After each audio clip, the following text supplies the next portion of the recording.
Assalamualaikum warahmatullahi wabarakatuh.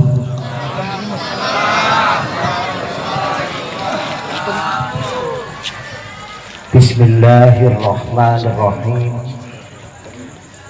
Wala haula wala quwwata illa billahil aliyil azim. Subhanaka la ilma lana illa ma 'allamtana innaka antal alimul hakim. Alhamdulillahi rabbil alamin. Wa sallallahu wa sallama ala sayyidina wa maulana Muhammadin wa ala alihi wa ashabihi wa man tabi'ahum bi ihsanin ila yaumiddin. Amma ba'du. Yang sama-sama kita hormati, kita muliakan para alim, para kiai, bilkhusus yang sama-sama kita hormati Al-Mukarram Bapak Kiai Haji Musa, Al-Mukarram Bapak Kiai Alwi Mubarak SPDI, Bapak Kiai Haji Dr. Kumali Subandi MM, dan para kiai-kiai, para asatidz yang lain yang tidak saya sebutkan satu persatu namanya tanpa mengurangi hormat dan takzim kami. Para sesepuh, ini sepuh, para tokoh masyarakat, berkhusus Ketua DKM dan seluruh takmir Masjid Nurul Hasanah dan segenap pengurus MWC Nahdlatul Ulama, sahabat-sahabat Ansor, sahabat-sahabat Banser. Hidup Banser, hidup Banser, hidup Banser, hidup Ansor, hidup NU, NKRI, NKRI, NKRI. Terima kasih Bapak-bapak, Ibu-ibu, hadirin hadirat yang insya Allah kita sama-sama dirahmati dan dimuliakan oleh Allah Subhanahu wa ta'ala. Alhamdulillah wa syukurillah, saya bersyukur kepada Allah Subhanahu wa ta'ala dan berterima kasih kepada seluruh panitia penyelenggara Lailatul Ijtima sekaligus haflah Maulidir Rasul Sallallahu Alaihi Wasallam. Saya kagum, saya bangga, dan saya terharu karena begitu saya masuk sini panggil. Dulu lebih kurang 5 tahun yang lalu masjidnya nggak begini ya Ustaz. Alhamdulillah. Dan yang lebih mengharukan lagi, walaupun sekarang sudah bulan Rabiul Akhir, sudah tanggal 21, tetapi masih ada yang menyelenggarakan peringatan maulidnya Nabi kita Muhammad. Kalau kiai pengennya tiap bulan maulid, kalau tiap bulan maulid asik ya, asik ya, asik ya, asik. Alhamdulillah, ini adalah merupakan satu perwujudan bukti bahwa kita semua masyarakat muslim semuanya masih memiliki rasa rindu, rasa cinta kepada baginda Nabi kita Muhammad Sallallahu Alaihi Wasallam.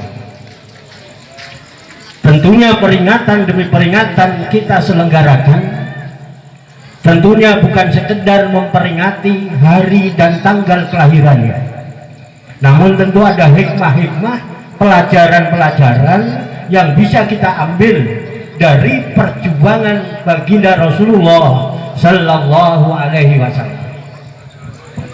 Kita berharap mudah-mudahan dengan wasilah Lailatul Ijtima yang konon kabarnya rutin setiap bulan ya, alhamdulillah, ini hebat sekali. Dan bertepatan dengan haflah Maulidir Rasul Sallallahu Alaihi Wasallam, semoga kita senantiasa mendapatkan bimbingan, taufik, hidayah, inayah dari Allah Subhanahu wa ta'ala, sehingga dapat terus menjadikan perjuangan baginda Rasulullah Sallallahu Alaihi Wasallam sebagai suri tauladan, sebagai contoh dalam kehidupan kita sehari-hari. Bapak-bapak, ibu-ibu, hadirin hadirat yang dirahmati Allah Subhanahu wa ta'ala, zaman sekarang ini banyak orang bisa memberi contoh, tetapi sedikit yang bisa menjadi contoh. Memberi contoh itu mudah, menjadi contoh itu yang sulit. Oleh sebab itu pada malam hari ini, mari kita niatkan untuk senantiasa menjadikan baginda Rasulullah Sallallahu Alaihi Wasallam dan seluruh perjuangannya sebagai suri tauladan dan contoh dalam kehidupan kita. Apa modal perjuangan Rasulullah Sallallahu Alaihi Wasallam? Modal perjuangan baginda Rasulullah Sallallahu Alaihi Wasallam adalah akhlakul karimah, menyempurnakan akhlak dengan akhlak. Oleh sebab itu di dalam sebuah hadis dijelaskan bahwasanya baginda Rasulullah Sallallahu Alaihi Wasallam bersabda, innama buistu liutammima makarimal akhlak. Sesungguhnya aku diutus oleh Allah Subhanahu wa taala tak lain dan bukan untuk menyempurnakan akhlakul karimah. Jadi modal utama perjuangan baginda Rasulullah Sallallahu Alaihi Wasallam adalah akhlakul karimah, membangun akhlak dengan akhlak. Lalu pertanyaannya, kepada siapa kita harus berakhlak? Yang pertama, 3 semestinya yang harus saya sampaikan, mudah-mudahan dalam waktu 15 menit selesai. Lihat ya, 3 yang semestinya harus disampaikan. Yang pertama, berakhlak kepada Allah Subhanahu wa ta'ala. Lalu bagaimana cara berakhlak kepada Allah Subhanahu wa ta'ala? Simple. Urusan sama Allah itu simple. Allah Subhanahu wa ta'ala berfirman, wa'budullaha wa la tusyriku bihi syai'an. Wa'budullaha, beribadahlah kalian, ngabekti mangawulo, beribadah, menghambakan diri semata-mata kepada Allah Subhanahu wa ta'ala. Wala tusyriku bihi syai'an, dan jangan coba-coba engkau sekutukan Allah dengan sesuatu apapun. Beribadah, mengabdi, mangawulo, menghambakan diri semata-mata hanya kepada Allah, dan jangan sekutukan Allah dengan sesuatu apapun.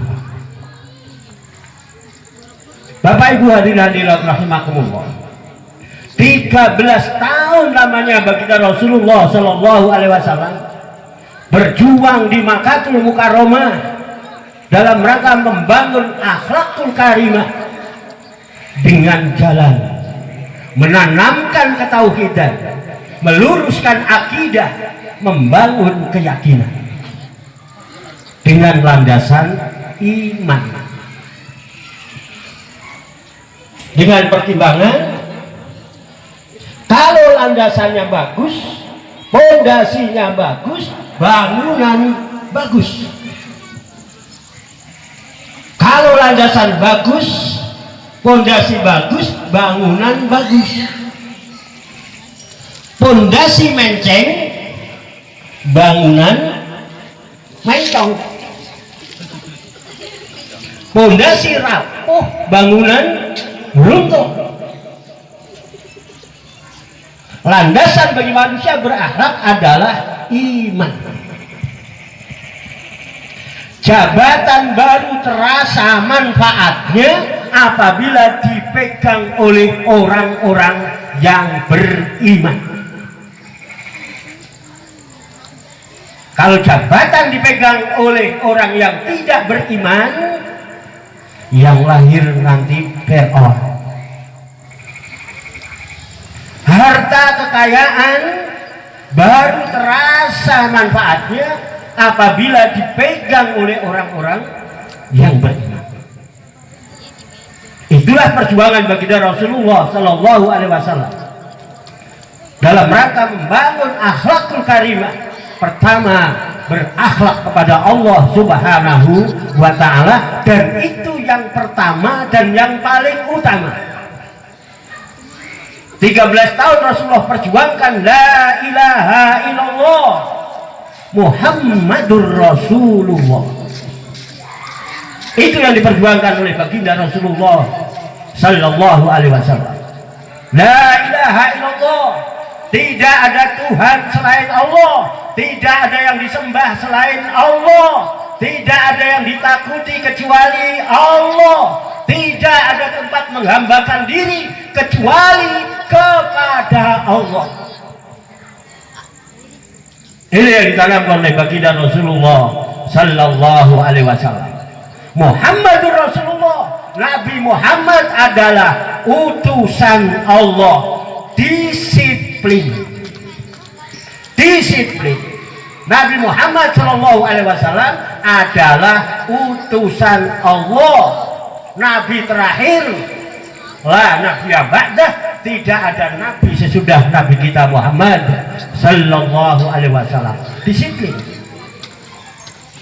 Nah, sekarang ini kan rada-rada kurang disiplin. Negara kita, akhlaknya, bangsa kita mulai rusak belakangan ini. Moralnya mulai hancur. Kenapa akhlak hancur? Karena tidak disiplin.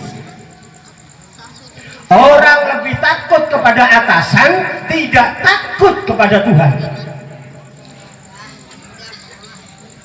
Makanya dari zaman orde sampai reformasi, yang namanya memberantas korupsi tidak selesai-selesai. Kenapa? Pejabatnya tidak disiplin, karena lebih takut kepada atasan, tidak takut kepada Tuhan. Yang ada penceritaan kemasan, pandai memperbaiki kemasan. Ada atasan rajin, nggak ada atasan main catur, tidur. Sama seperti anak muda naik sepeda motor di jalan raya ngebut. Ada anak muda naik sepeda motor ngebut di jalan raya, lampu merah nyelonong dia. Ada polisi disemprit, "Break, stop, siapa? Minggir." "Siap, Pak." "Ada SIM?" "Ada, Pak." "STNK?" "Siap, Pak." "Pajaknya tunggak apa sudah bayar?" "Baru bayar, Pak." Santai aja jawabnya. "Saudara tahu ada lampu merah?" "Tahu, Pak." "Kenapa nolong terus?" "Saya enggak tahu ada Bapak." Santai aja kayak orang enggak punya salah, Ustaz. Saya nggak tahu ada Bapak. Ini makanya sekarang ini masyarakat kita mulai kena penyakit. Virus corona itu sebetulnya nggak begitu masalah, saudara. Makan enak beres, kata dokter Teta. Protokol. Orangnya nggak bisa kerja, nggak bisa makan. Susah juga. Hal-hal yang di luar kemampuan manusia, di luar batas kemampuan manusia, kalau orang beriman, serahkan semua urusan, kembalikan kepada Allah Subhanahu wa Ta'ala. Beres, saudara-saudara. Betul? Wa ilallahi turja'ul umur, dan hanya kepada Allah dikembalikan segala urusan. Ini corona nggak begitu bahaya. Corona datangnya dari Wuhan. Wuhan itu dari zaman Rasulullah. Memang penyakit Wuhan sudah ada. Namanya al-wahnu, Rasulullah nyebut. Ketika sahabat nanya, "Wa mal wahnu ya Rasulullah?" "Hubbud dunya wa karahiyatul maut." Wahnu itu cinta dunia, takut mati, penyakit kemunafikan. Makanya dalam Islam pencitraan tidak ada. Yang ada kemunafikan.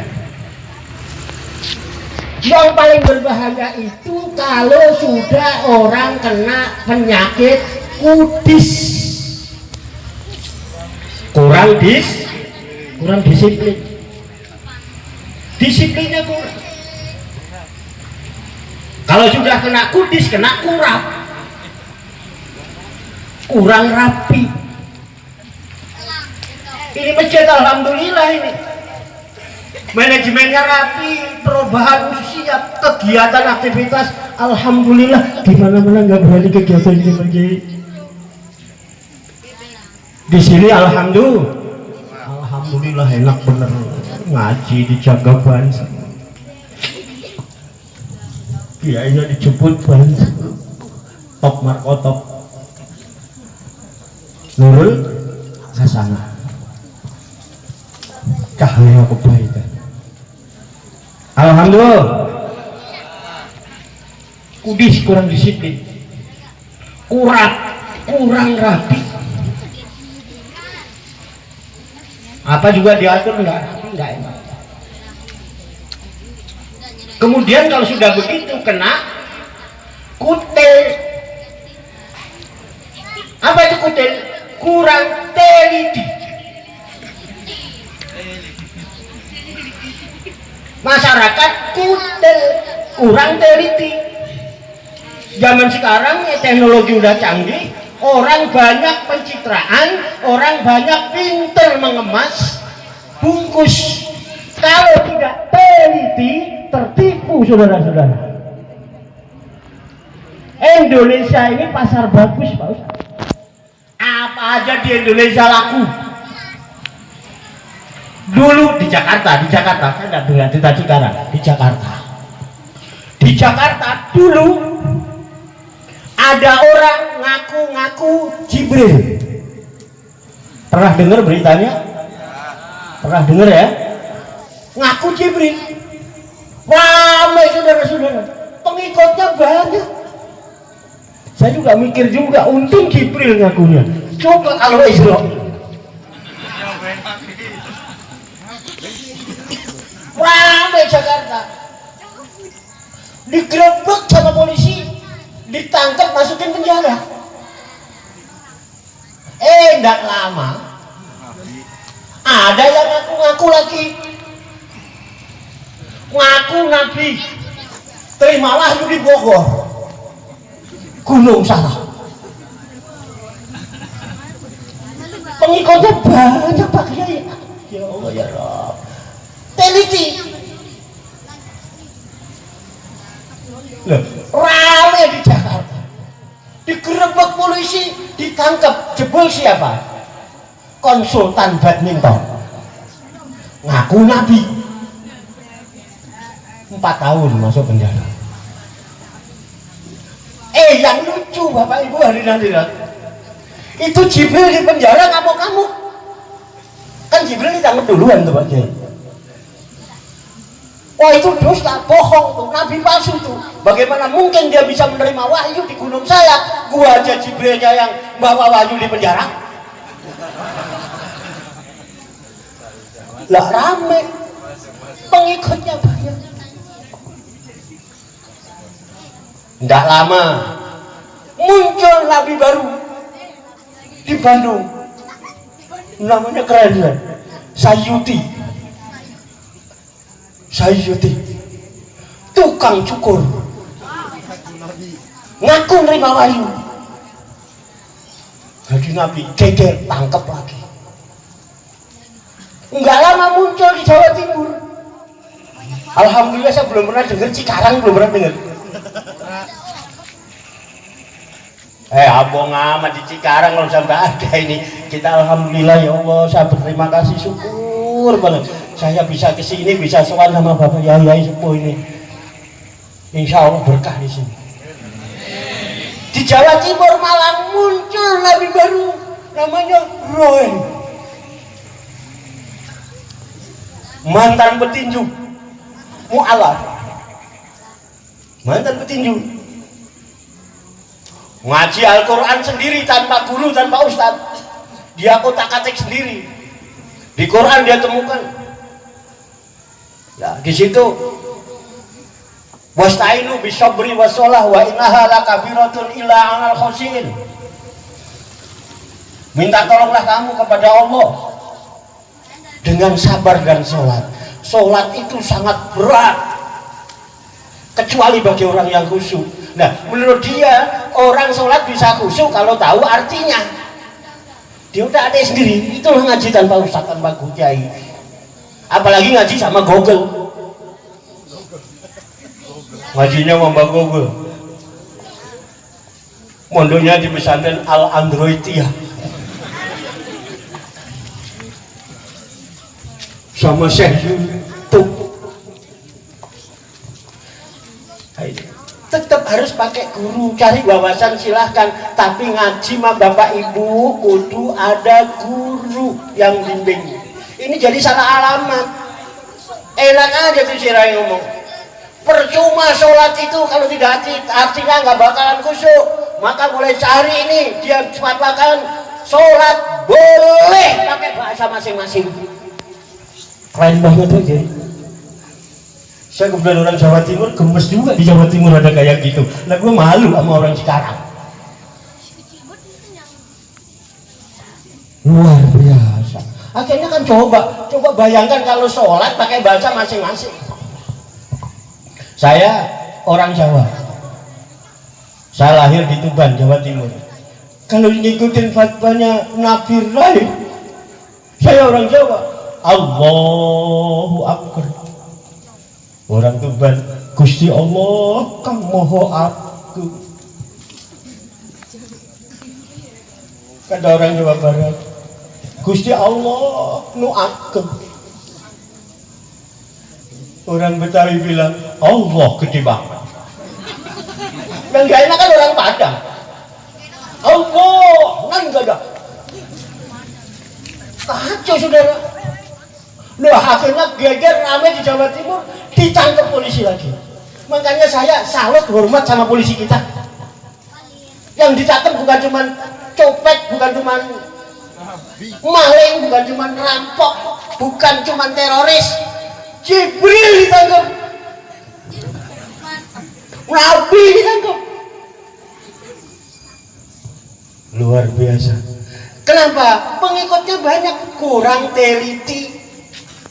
Makanya tolong semua masyarakat yang ada di Puri Indah Cikarang dan sekitarnya, bil khusus DKM dan seluruh pengurus dan jamaah Masjid Nurul Hasanah, kalau ada apa-apa nanya dulu sama kiai kita. Betul? Setuju? Ini penyakit, 1 kudis, 2 kurap, 3 kutil. Gara-gara apa? Ini semua gara-gara kuman, saudara-saudara. Tahu kuman? Kurang iman. Itu makanya pondasi utama dan pertama Rasulullah diperjuangkan adalah berakhlak kepada Allah Subhanahu wa Ta'ala dengan jalan menanamkan ketauhidan, meluruskan akidah, membangun keyakinan, landasannya iman kepada Allah Subhanahu wa Ta'ala. La ilaha illallah Muhammadur Rasulullah sallallahu alaihi wasallam kalimatu haqqin alaiha nahya wa alaiha namutu wa alaiha nub'asu insyaallah ta'ala minal aminin birahmatillah wa karom. La ilaha illallah Muhammad Rasulullah. Tidak ada Tuhan selain Allah, tidak ada yang diibadahi selain Allah, tidak ada tempat menghambakan diri kecuali Allah, tidak takut kecuali kepada Allah. Nabi Muhammad adalah utusan Allah, Nabi terakhir, la nabi ba'dah, tidak ada nabi lagi sesudahnya.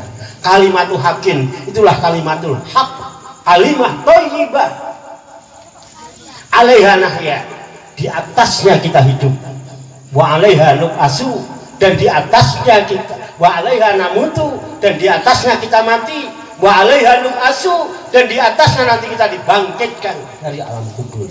Insyaallah ta'ala minal aminin. Insyaallah kita tergolong orang yang aman, aman, aman, aman, aman, aman, aman. Cikarang aman, Jawa Barat aman, Indonesia aman, adem, ayam, tentrem, lemah ripah loh Cilawi, Harto Toraharjo. Amin ya rabbal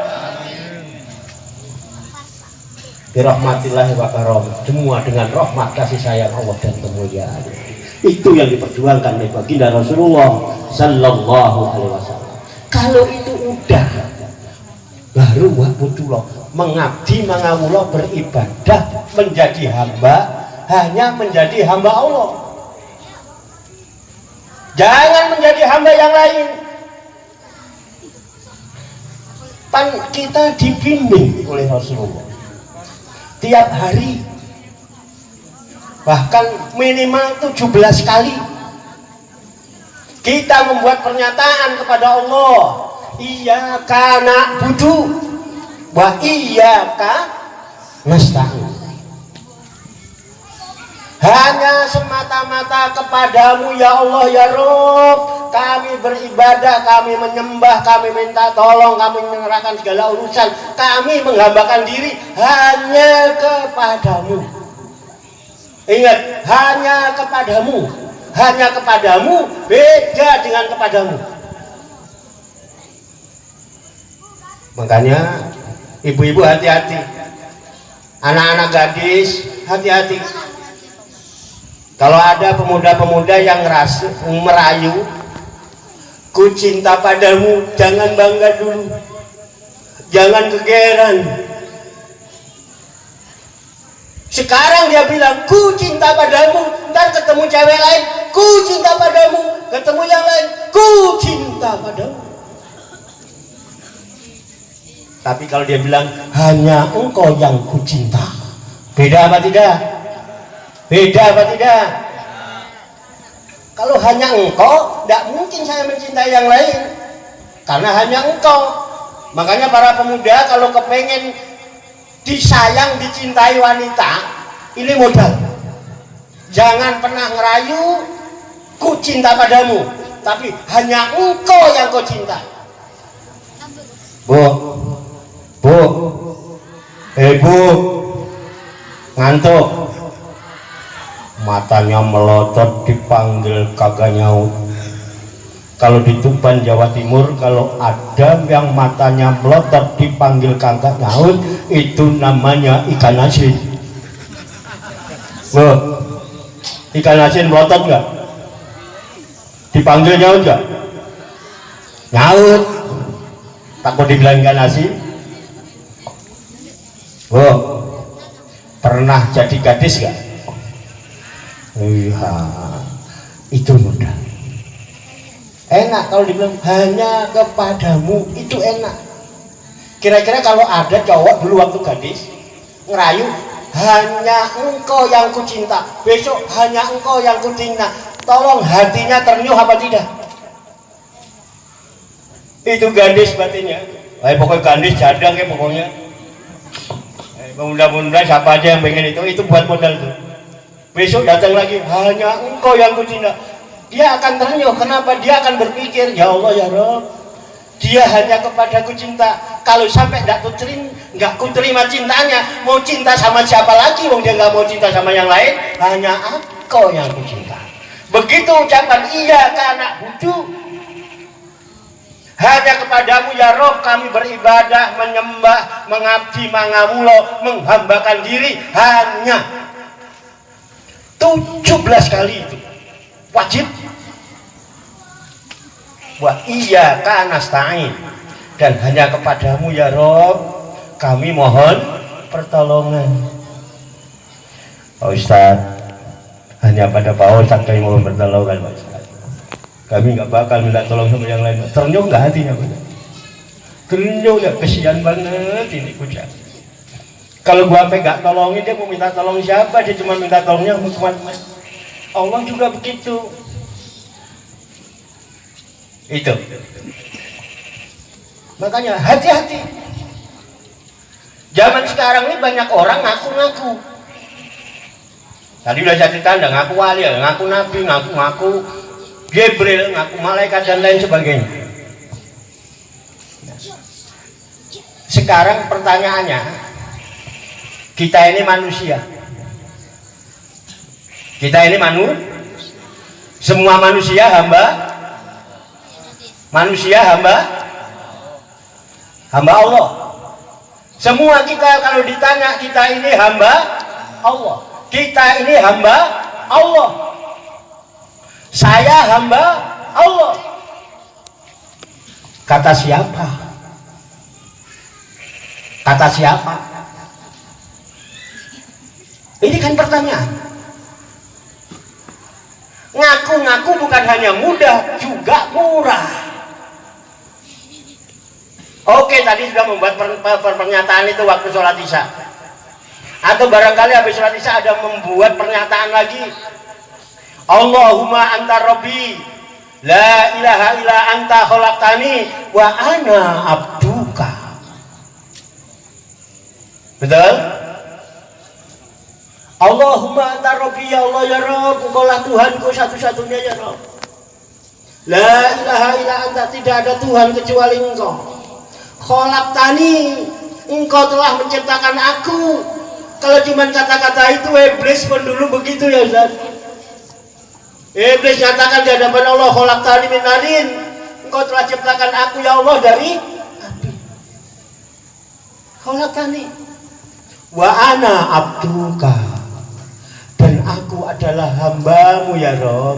Kira-kira Pak, wa ana abduka, apa terus Allah jawab iya ya? Begitu ya? Engkau Tuhanku ya Allah, terus Allah jawab iya ya. Ngaku-ngaku mudah dan murah, diakui apa tidak itu masalah. Tapi diakui apa tidak itu masalah, dan kita semua tidak pernah tahu. Sepanjang perjalanan hidup manusia, yang pernah saya dengar, yang diakui hamba Allah satu-satunya adalah yang malam hari ini kita peringati kelahirannya. Itu diterangkan di Al-Quran. Kapan? Waktu beliau Isra dan Mi'raj. Subhanalladzi asra bi 'abdihi lailam minal masjidil harami ilal masjidil aqsa. Subhanallah, suci Allah, alladzi asra bi 'abdihi, yang telah memperjalankan hambanya. Siapa? Nabi kita Muhammad sallallahu alaihi wasallam. Diakui oleh Allah. Diakui oleh Allah. Nah, kita ini kan belum diakui, masih ngaku-ngaku. Kenapa Allah tidak menggunakan nama besarnya Muhammad? Kalau ayat itu disebut subhanalladzi asra bi Muhammadin lailan minal masjidil haram ilal masjidil aqsa. Enak juga ya Pak. Atau kenapa dengan martabat kerasulan dan kenabiannya? Subhanalladzi asra bi nabiyhi, atau subhanalladzi asra bi rasulihi. Allah tidak pakai itu. Allah maha besar, tidak ada kebesaran-kebesaran yang akan melebihi Allah subhanahu wa ta'ala. Yang disebut subhanalladzi asra bi abdihi, maha suci Allah yang telah memperjalankan hambanya. Hamba itu hebat saudara. Apa dikira hamba itu jelek? Justru orang yang ngaku hamba itulah orang yang mengenal siapa dirinya dan mengenal siapa Tuhannya. Itu yang Allah suka. Ketauhidan, akidah yang lurus, keyakinan yang kuat, nggak geliang-geliang saudara. Makanya jangan geliang-geliang. Sekarang kalau nggak teliti, geliang-geliang, remuk kita. Kondisi zaman sudah akhir, sudah seperti ini. Makanya hati-hati, dekat dengan ulama, dekat dengan kiai. Pokoknya rutin pengajian, jangan cuma bulanan nunggu NU keliling. Betul? Ini Ustaz banyak, kiai banyak. Alhamdulillah anak-anak kita udah ngaji. Bapak-bapak, ibu-ibunya luangkan waktu. Jangan nunggu waktu luang. Bu, luangkan waktu. Jangan nunggu waktu luang. Nunggu waktu luang, kagak luang-luang kita. Ada waktu luang buat nonton film India? Luangkan waktu 1 jam, 2 jam, duduk maghrib sampai isya atau badai isya. Alhamdulillah berkah di sini. Supaya kita hidup teliti, tidak geliang-geliang, punya keyakinan yang kuat, punya landasan iman yang kuat. Itu yang diperjuangkan oleh Rasulullah. pertama dan utama berakhlak kepada Allah Subhanahu wa ta'ala.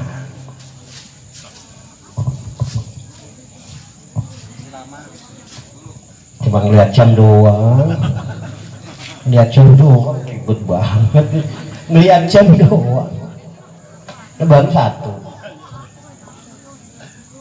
Sampai jam berapa ini coba? Biar ada kesepakatan yang jelas. Biasanya kalau ngaji sampai jam berapa? Jam? Udah lewat ini setengah 12. Masih terus? Masih kuat? Oke. Yang kedua, nggak aja udah bawa. Saya di mobilnya 2 jam. Harusnya ceramah 15 menit.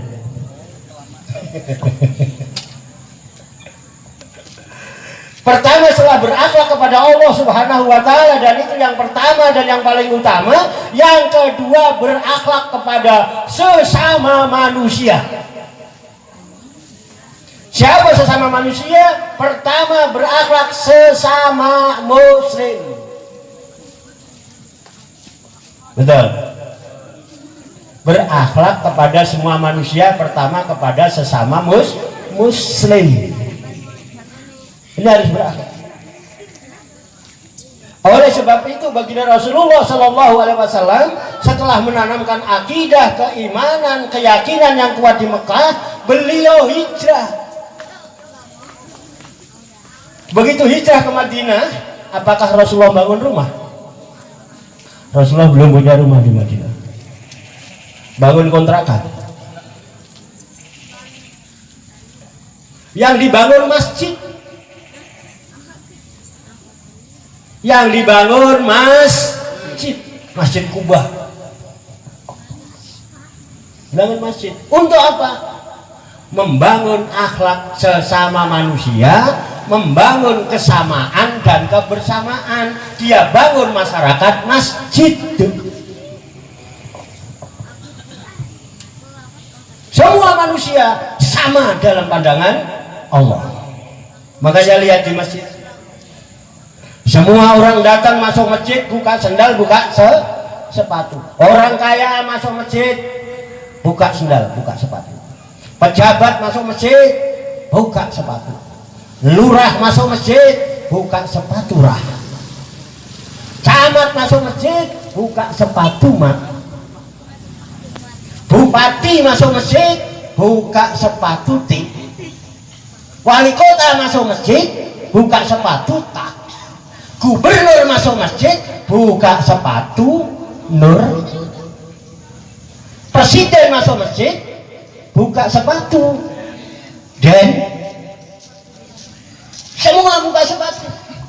Ada kesamaan dan kebersamaan. Semua sama dalam pandangan Allah. Semua adalah hamba Allah yang penuh dengan keterbatasan dan kelemahan-kelemahan. Satu itu. Dan setelah masuk masjid, buka sendal, buka sepatu, masuk masjid, tidak pernah ada orang datang ditanya dari mana asalnya. Dari mana asalnya? Tidak ada orang tanya. Saya di Cikarang ini tidak merasa orang asing. Saya adalah salah satu anggota keluarga dari keluarga besar Cikarang. Betul? Diakui apa tidak? Diakui apa tidak? Masalah saya lahir di Tuban, Jawa Timur bukan pilihan saya, Bapak Ibu. Saya tidak pernah pesen pengen lahir di Jawa Timur. Dulu kalau tahu begini, enggak punya pesen aja pengen lahir di Cikarang. Ada yang lahirnya pesen, Ustaz pernah pesen pengen lahir di mana? Serota aja, tahu-tahu di Tuban. Jadi saya di sini, alah bukan orang asing, saya salah satu anggota keluarga dari keluarga besar Cikarang, makanya saya enjoy aja. Enggak, saya tidak pindah apa, biar gondrong nggak biasa aja. Bansernya juga ada gondrong. Emang gondrong salah? Saya tadi datang kan ada yang ngerasanin saya tahu ada yang ngerasanin saya, ibu-ibu terutama. Tadi ibu ada yang bisik-bisik ya. Kiainya gondrong. Ayo ngaku ayo. Kiainya gondrong ya. Ayo ngaku apa enggak? Udah enggak apa-apa, ngomongin saya enggak apa-apa. Saya itu diomongin enggak apa-apa, dijelek-jelekin, disalahin, diece, di macam-macam, enggak masalah. Wong keluarga. Dan saya sudah janji sama diri saya, siapapun yang nyalain saya, siapapun yang mencela saya, ngata-ngatain saya, ngomongin saya, sejak dia ngomongin nyalain saya sudah maafkan. Alhamdulillah. Udah ngomongin saya aja. Duh. Kalau ngomongin saya nggak apa-apa. Makanya jangan pernah ngomongin orang. Ngomongin orang dosa apa enggak? Tuh, kata Ustaz, ngomongin orang dosa. Makanya Bapak Ibu tolong yang biasa ngomongin orang, mulai malam ini berhenti, jangan ngomongin orang. Kata Pak Ustaz, kata Kiai, ngomongin orang dosa. Mendingan ngomongin saya. Tapi kan Bapak tahu saya orang bukan? Jangan ketawa. Udahlah, jangan ngomongin orang, yang kan jelek-jelekin orang. Allah nggak pernah menciptakan makhluknya jelek, nggak ada. Alladzi ahsana kulla syai'in wa bada'a khalqal insan min tidak ada cakep, dibuat bagus walaupun asalnya tanah, bagus keren, jangan dijelek-jelekin. Orang senang jelek-jelekin orang, udah aja lah, nggak usah dijelek-jelekin. Orang nggak dijelek-jelekin aja emang udah, hah? Iya. Udah nggak usah disalah-salahin. Orang namanya juga manusia, tempatnya lupa, tempatnya salah. Orang nggak disalah-salahin juga emang udah. Lah iya udah. Makanya jangan curah cari kejelekan, jangan curah cari kesalahan. Sebaiknya yuk kita saling mengingatkan. Asik dah. Itulah akhlak kepada sesama manusia. Satu, diam. Caranya diam, jangan bohong. Bang lama-lama bohong juga. Yang kedua, ojo maidu. Jangan maidu. Maidu itu apa saja? Saya cari kamusnya itu di bahasa Kiai barangkali bingung saya dari dulu mau itu. Saya ini orang Jawa ya. Ojo maidu. Salah benar ya? Maidu itu nyela ya? Rasulullah itu nggak pernah maidu. Nah, maidu kayak gini, kayak Rasulullah dulu Siti Aisyah pernah bikinin air minum Rasulullah, mau nyidu gula keliru garam. Itu nggak dicela, dia bilang segera aja. Kalau kita kan gimana sih gitu ya? Itu maidu namanya. Udah jangan maidu. Itulah manusia. Jangan diomong-omongin. Manusia itu dari sejak dulu juga kayak begitu. Yang namanya manusia diliputi dengan segala keterbatasan. Hanya Allah lah zat yang tanpa batas. Allah maha tidak terbatas. Allah maha sakar PDW. Kekuasaannya mutlak. Tidak bisa diintervensi oleh siapapun. Tapi yang namanya manusia penuh keterbatasan. Betul. Makanya kalau ada hal-hal yang sudah di luar batas kemampuan manusia, jangan dipaksain. Serahkan kepada Allah Subhanahu wa taala. Beres. Jadikan diri kita, posisikan diri kita sebagai hamba Allah. Bisa jadi kita ulang lagi biar ini penting ini. Kita sudah nyatakan sebagai hamba Allah. Dan kita yakin bahwa kita yakin. Emang kita nggak pernah jawaban. Allah nggak bilang, iya ya kamu hambaku, kemudian nggak pernah kita dengar gitu. Tapi yakin, karena itu ajaran kiai kita. Oke, kita yakin. Setelah kita membuat pernyataan kepada Allah, bisa jadi begitu kita membuat pernyataan, dicatat saat itu di buku catatan sebagai hamba Allah. 1 jam, 2 jam kemudian setelah keluar dari masjid, 1 hari, 2 hari, 3 hari, masihkah kita diakui sebagai hamba Allah? Jangan Jangan-jangan. Jangan-jangan dibuka buku catatan kita, nama kita sudah dicoret, nama kita sudah dihapus karena terbukti dan ternyata kita lebih menjadi hamba hawa nafsu, menjadi hamba setan, menjadi hamba harta, menjadi hamba jabatan. Betul. Ayo ini kita renungkan. Jadi hamba Allah. Nah, kalau sudah top, baru kita berakhlak kepada manusia dengan jalan apa? Membangun masyarakat, masjid. Semua masjid buka sepatu, buka sendal, membangun kesamaan dan kebersamaan. Kalau sudah mau masuk masjid, tidak pernah ditanya dari mana engkau datang. Ada yang datang dari Blablor. Blablor itu apa ya? Tapi Blablor ya.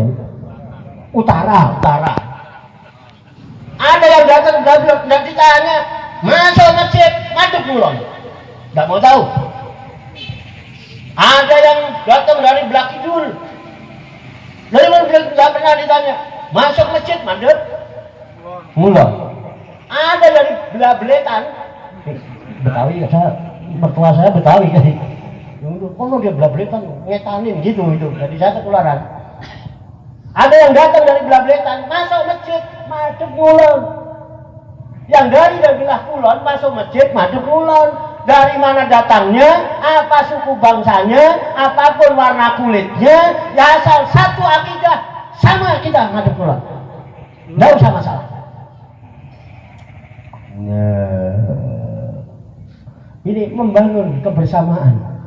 Sama, semua manusia di hadapan Allah sama. Kita saudara seakidah, sesama muslim. Di saat yang sama, Rasulullah membangun kesamaan dan kebersamaan dengan jalan apa? Mengangkat martabat kaum wanita. Bu,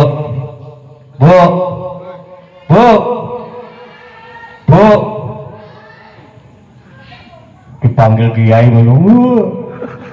Kalau di kampung saya itu kalau dipanggil Bu, dalam gitu. Jangan-jangan dipanggil suami, woi, ngapa sih? Pak, jujur, kalau kita manggil istri, mama, ayang, beb, terus jawabnya, dalam, adem nggak? Oh, ngapa sih? Enak nggak? Aki-aki manggil-manggil mulu dah. Bu, mestinya kalau maulid begini, ibu-ibu lah yang harus paling berterima kasih sama Rasulullah. Ibu-ibu yang harus paling bersyukur kepada Rasulullah.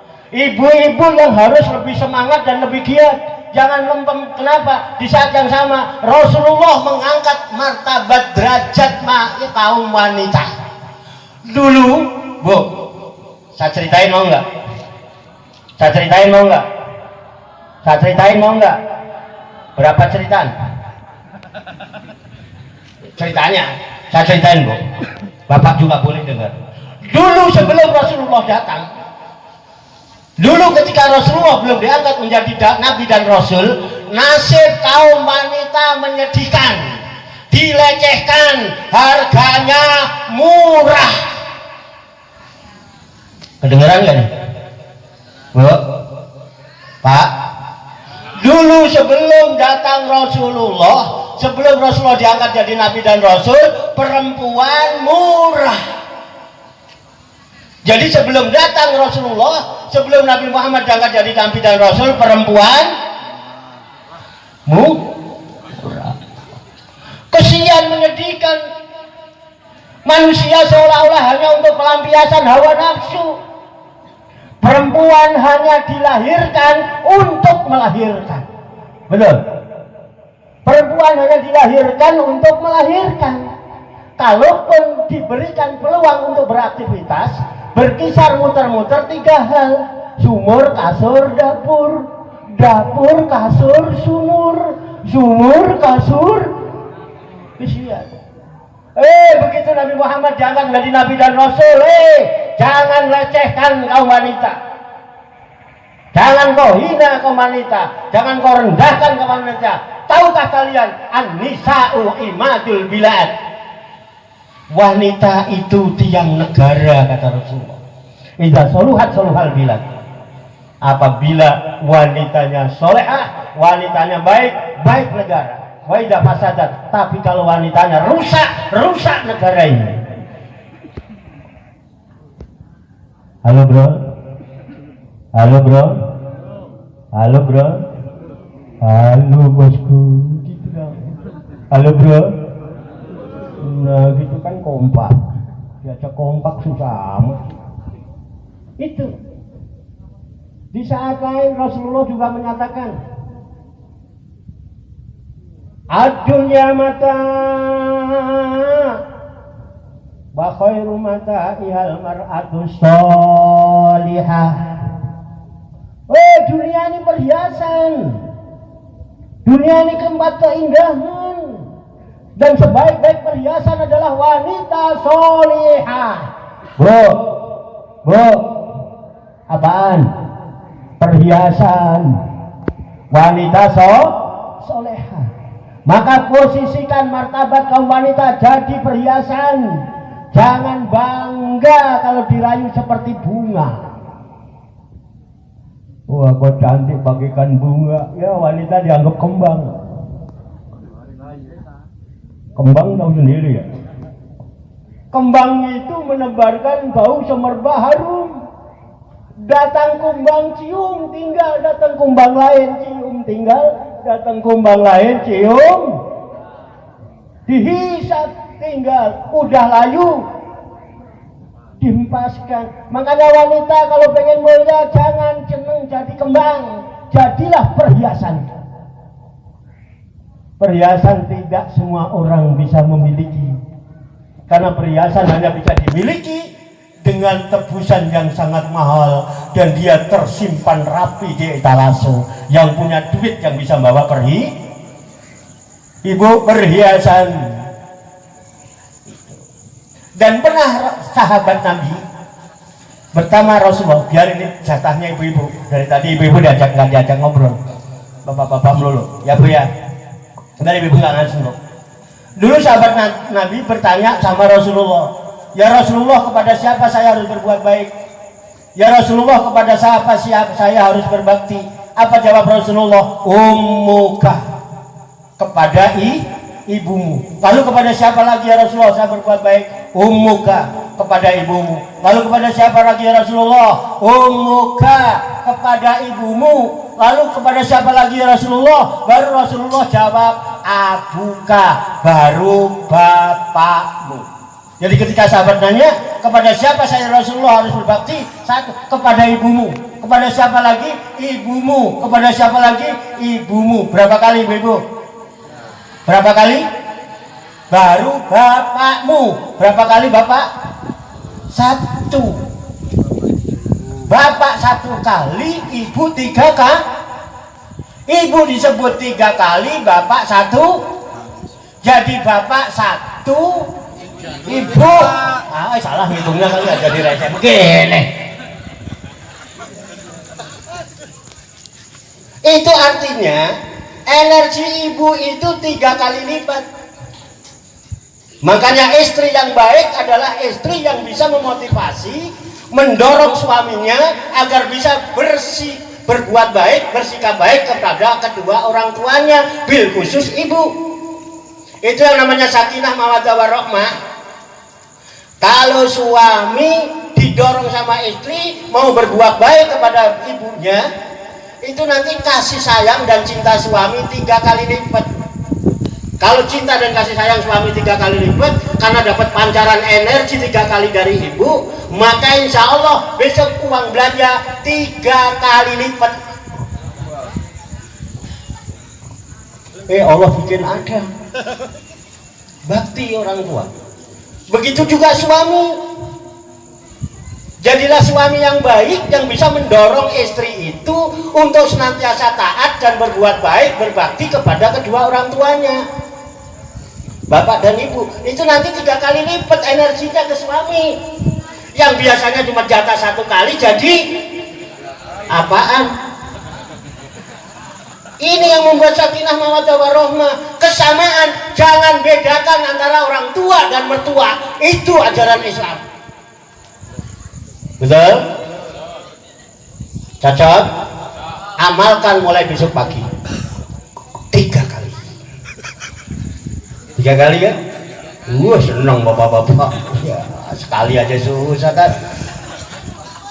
alasannya ada aja ya. Ya baik kok ya, apalagi baik kok. Jadi kesamaan dan kebersamaan. Masa masjid semua sama, lalu apa yang bedakan? Nah kita lihat dah Pak, Bu, dua-duanya boleh jawab. Sapi itu yang mahal, yang gemuk apa yang kurus? Hah? Kenapa? Banyak dagingnya. Karena sapi yang mahal dagingnya. Tapi belum tentu daging banyak itu mahal. Burung perkutut kagak ada dagingnya, bisa lebih mahal dari sapi, Mbak Eko. Kenapa? Burung perkutut yang mahal suaranya. Kalau manusia apanya yang mahal? Gemuknya yang bikin mahal manusia. Silahkan bersaing sama sapi, suaranya bersaing sama perkutut.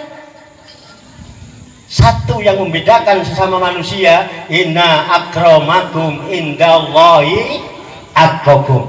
Takwa dibangun melalui masyarakat masjid dengan pengabdian, dengan menghambakan diri kepada Allah, beribadah, terbentuk generasi yang takwa. Kalau iman dan takwa ada, berkah turun dari langit dan bumi. Walau anna alal qura amanu wa taqau la fatahna alaihim barakatim minas sama'i wal.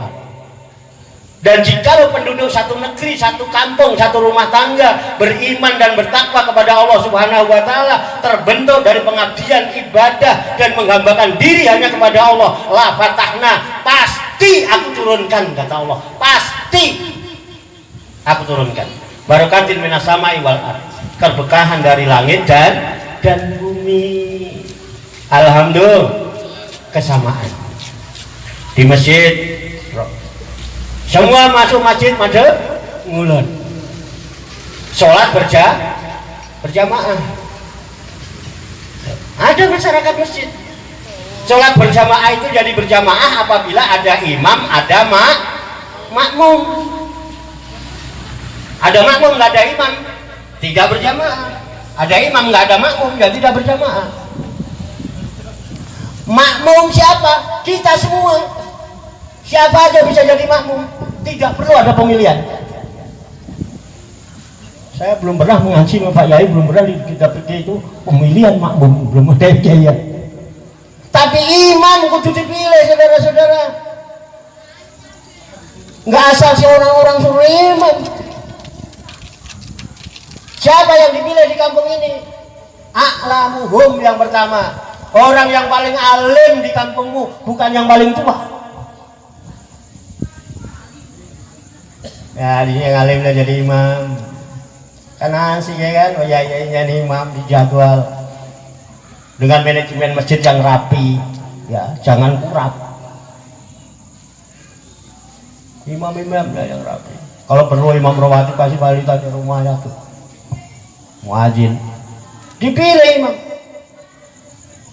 Kalau ada orang banyak yang alim, afsahuhum, yang paling fasih. Fasih itu apa artinya? Nyambung sama jemaah. Makanya Rasulullah ngajarkan kalau engkau mimpin sholat berjamaah, jangan lama-lama. Imam itu pemimpin. Kalau jadi pemimpin yang bijaksana, jangan lama-lama. Kalau kelamaan makmum, gerah. Masyarakat masjid dibangun. Kalau imam salah, ingatkan dan harus pakai aturan. Ada imam salah, mestinya rukuk dia sujud. Ada aturan subhanallah. Imam bijaksana ingat, oh iya saya salah. Jangan marah. Imam harusnya rukun sujud di belakang. Apaan imam rukun? Nah, rusak semua sak masjid. Imam juga kalau sudah batal tahu diri minggir. Makanya biasa masjid kalau udah samping pengimaman itu ada ruangan, kasih pintu sana tempat wudhu, kasih kesempatan kalau imam batal langsung minggir, nggak usah ribut. Yang di belakang imam maju ya Kiai. Makanya yang di belakang imam usahakan yang ngerti bisa gantiin imam. Jadi itu membangun masyarakat masjid, membangun kesamaan dan kebersamaan. Ya, berakhlak kepada manusia pertama dengan sesama akidah, sesama kaum muslimin. Inilah yang disebut ukhuwah Islamiyah. Terus kepada siapa lagi manusia? Ada saudara-saudara kita yang tidak seakidah, yang tidak muslim, dia saudara kita juga. Kita harus berakhlak, kita juga harus menghormati sebagai tetangga, punya hak tetangga, saudara kita sebangsa dan setanah air. Jadi kita berakhlak kepada orang lain agama, kita harus toleransi, tolong menolong, bantu membantu. Pak, ada orang naik motor jatuh kecebur got, tolongin nggak? Tanya nggak agamanya apa? Tolongin dulu. Itu apa kepada sama manusia.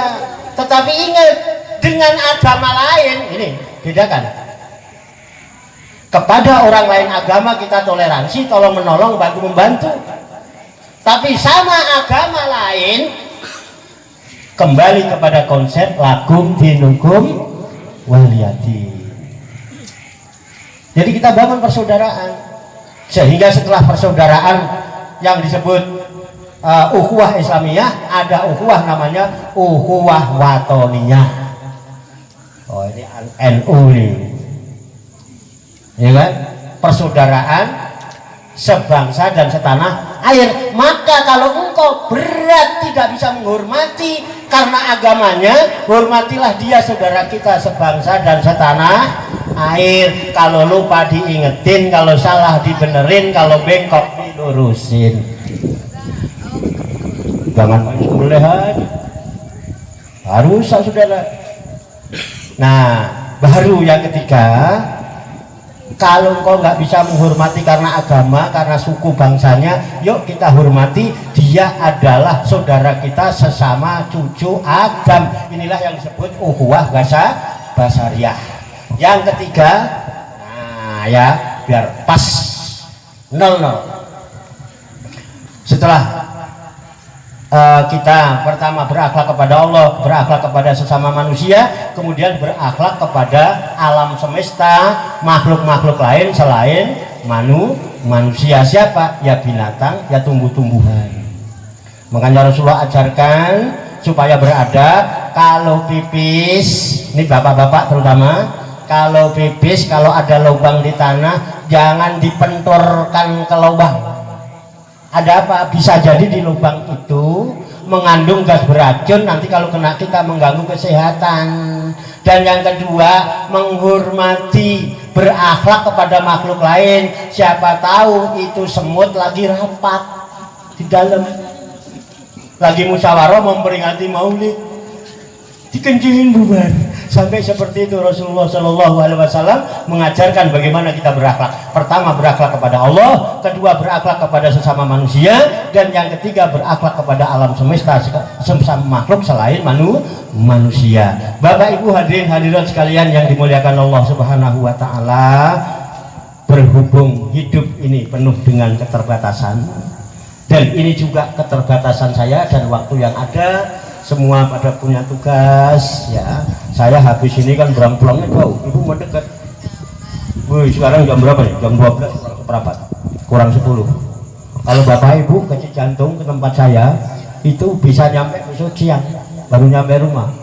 Dari sini berangkat muter sana lewat Cikarang, Kerawang, sana Blok Bekasi, ke Pulau Gadung, nanti lewat Cengkareng sana muter-muter nanti sampai Cijantung, tempat rumah saya nanti jam 12 siang. Jadi ya itu jauh muter lah. Makanya jangan suka muter yuk kita hidup ikutin kiai kita. Kita ikutin sesepuh-sesepuh kita. Ada apa-apa biar teliti, biar jangan kutil, tanya dulu sepuh. insya Allah hidup kita berkah, adem, ayem, tentrem. Mudah-mudahan Allah Subhanahu wa Ta'ala senantiasa memberikan bimbingan, taufik, hidayah, dan inayah kepada kita sekalian, memberikan kekuatan lahir dan batin, mampu mengamalkan dalam kehidupan kita sehari-hari, sehingga kita digolongkan oleh Allah sebagai hamba-hamba yang muslimin, mukminin, muhsinin, dan mutaqin, yang selamat, sejahtera, bahagia di dunia dan di akhirat. Amin ya rabbal alamin. Banyak kekurangannya, banyak kesalahannya, saya mohon maaf. Wassalamualaikum warahmatullahi wabarakatuh.